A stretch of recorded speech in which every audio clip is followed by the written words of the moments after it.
Also, the market interest payments that is being paid semi-annually is not 8%, it's 4% when we see in terms of semi-annually. So we will divide it. We will not use 8% in this I. We use 4% rather by dividing the percentage by 2. So in exam, we will use the information given to multiply n by the number of payments.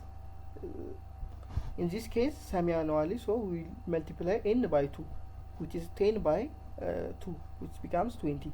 And we will divide required of return by the amount of payment, the number of payments per year that is given in the question.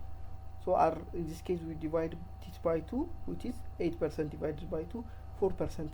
Also we'll divide we'll multiply the coupon interest rate by the par value to get this I. So this I will be also divided by the number of payments that being made annually.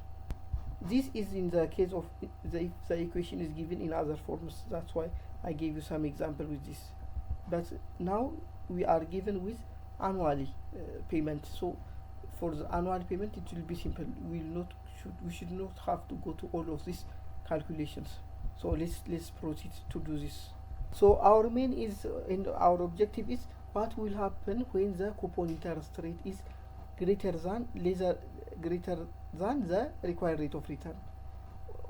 What will happen to the present value when this happens? And what will happen when the coupon interest rate is lesser than the required rate of return?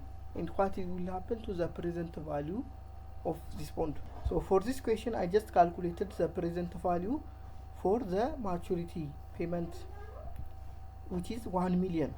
This 1 million is discounted and came. So as we have seen, the present value of this 1 million, when it comes to the value it has now, it will become 463,000 rather than being 1 million itself. So in order for that, that's why the issuer pays an interest payment in order to fulfill this, to cover the values that decline due to the inflation. I just discounted this using this formula only. So I also discounted the interest payments. That means those 100,000 payments every year, and it comes out to be 671,000. So when we add the present value of the par value amount and the interest payments, it comes out to be 1,134,000, which is way more greater than the promised value of 1 million. This just happened because the required rate of return is lesser than the coupon interest rate, or the coupon is paying more than the market does. So when the coupon rate is greater than the required rate of return, like in this case, we will say that it's a premium bond. The bond is a premium.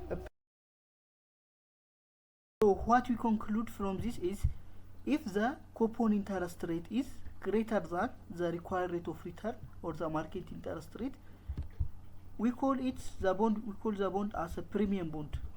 There are three types of bonds: premium bond, discount bond, and par bond. We'll talk the others later on, but now we are looking at the premium bond. So when the coupon interest rate is greater than the required rate of return, we will call the bond as a premium bond. And this means from the start you will give $1 million to the bond issuer as a bondholder. So you don't even have to discount this 1 million because it's what you pay right now. But in order to compare what you will get in the future with what you paid right now, you have to discount that future inflow to the present value. That time you can compare both. For example, in this example, that 1 million is worth 463,000 right now, if we discount it to the present value. But the interest payments are paid for the compensation of this fluctuation. So when we discount those if you compute the interest payments without doing any calculation of present value, that is $100,000 every year for 10 different years. So when you multiply 10 by 100,000, it will become 1 million.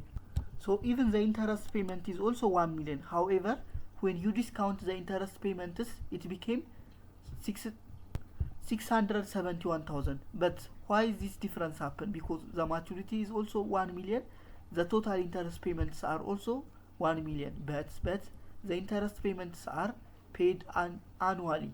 That means one is paid at this moment, one is paid at this moment, one is paid at this moment. So this will this is near to the present amount, and this is more, I mean, this is the nearest. The first payment is the nearest to the present amount. The second year is also the same. The third year is also the same. However, when you go far and far, the value of the money will decline more. So eventually, when you reach to the last point, the amount of money, when you calculate a present value on it, it will be less. Hence, the principal repayment is at the last point, so it might have a lesser value than the total interest repayments. So that's why the interest is also, total interest repayments are 1 million. However, the maturity is lesser than this, even if both are 1 million. So let me return back to the premium bond.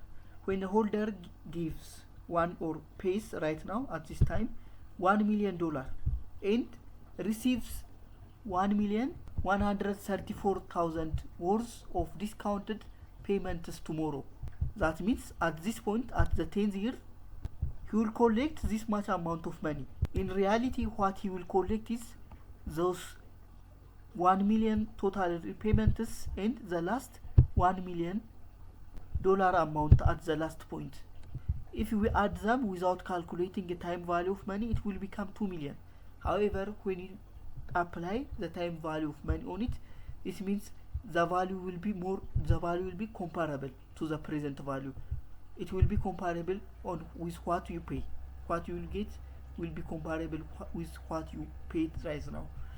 So the issuer takes $1 million right now and gives 1,134,000 worth discounted payments tomorrow.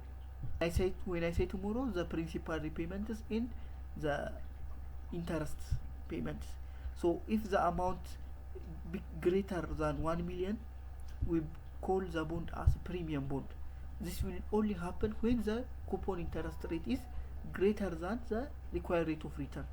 But what will happen if we pay 10% when the market pays 12%? In other words, the coupon interest rate, this amount, 10%, is lesser than the required rate of return or the market interest rate, which is 12%. What will happen at this time? When we calculate the present value on it, this means I have shown you how you calculate the present value. You take this coupon interest rate, 100,000, 385,500 So when we add the interest into the principal, it will become 1 billion. So all the interest payments, when you discount them in the final maturity payments, when you discount them to the present value, it will become 1 million, which is equal with the initial investment that you made on. This happened only because when the required rate of return is equal to the coupon interest rate, and we call the bond par bond. We have said that we have a premium bond, we have a discount bond, and the par bond is the last one, this one. So thank you for listening. Don't forget to subscribe.